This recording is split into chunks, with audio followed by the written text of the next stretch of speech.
Team India దిగ్గజ spinner Ravichandran Ashwin ఆసక్తి వ్యాఖ్యలు చేశాడు. బోర్డర్ గవస్కర్ ట్రోఫీలో గేమ్ చేంజర్ ఎవరన్న అంశంపై తన అభిప్రాయం పంచుకున్నాడు. ఓ స్టార్ పేసర్ పేరు చెప్పాడు.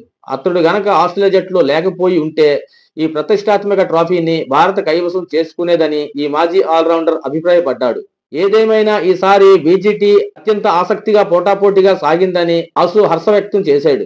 బోర్డర్ గవస్కర్ ట్రోఫీలో భాగంగా భారత జట్టు ఇటీవల ఆస్ట్రేలియా గడ్డపై 5 టెస్టులు ఆడిన విషయం తెలిసిందే. పెర్త్ లో గెలుపొంది శుభారంభం అందుకున్న టీమిండియా ఆ తర్వాత అదే జోరును కొనసాగించలేకపోయింది.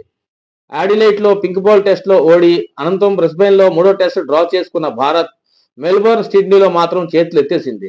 తద్వారా రోహిత్ సేనాని 3-1తో ఓడించిన కమిన్స్ బృందం 10 ఏళ్ల తర్వాత బీజీటీని సొంతం చేసుకుంది.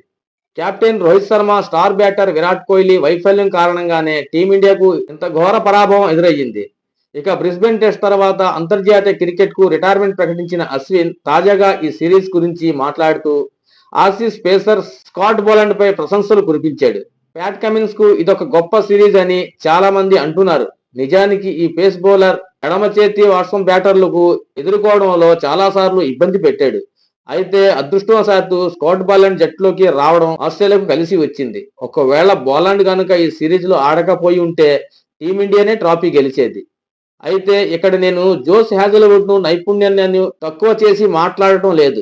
అతడు కూడా అద్భుతమైన బౌలరే. అయితే భారత్ తో సిరీస్ లో మాత్రం హ్యాజల్వుడ్ కొనసాగిస్తే విజయం మనదే అయ్యును.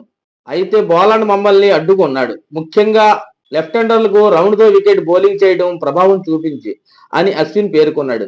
కాగా గాయం కారణంగా జోస్ హ్యాజల్వుడ్ దూరం కాగా అతడి స్థానంలో 4వ టెస్ట్ నుంచి బోలాండ్ బరిలోకి దిగాడు. ఈ సిరీస్ లో ఆడింది కేవలం 2 టెస్టులే అయినా 16 వికెట్లు పడగొట్టి సిరీస్ లో 3వ లీడింగ్ వికెట్ టేకర్ గా బోలాండ్ నిలిచాడు. భారత కీలక బ్యాటర్ విరాట్ కోహ్లీ అనేక సార్లు అవుట్ చేసి టీమిండియాను దెబ్బకొట్టాడు. తద్వారా ఆసీస్ గెలుపులో కీలక పాత్ర పోషించాడు. ఇన్ఫర్మేషన్ ఇస్తే ఒక లైక్ చేయండి, అలాగే ఛానల్ సబ్స్క్రైబ్ చేసుకోండి ఫ్రెండ్స్. Thank you.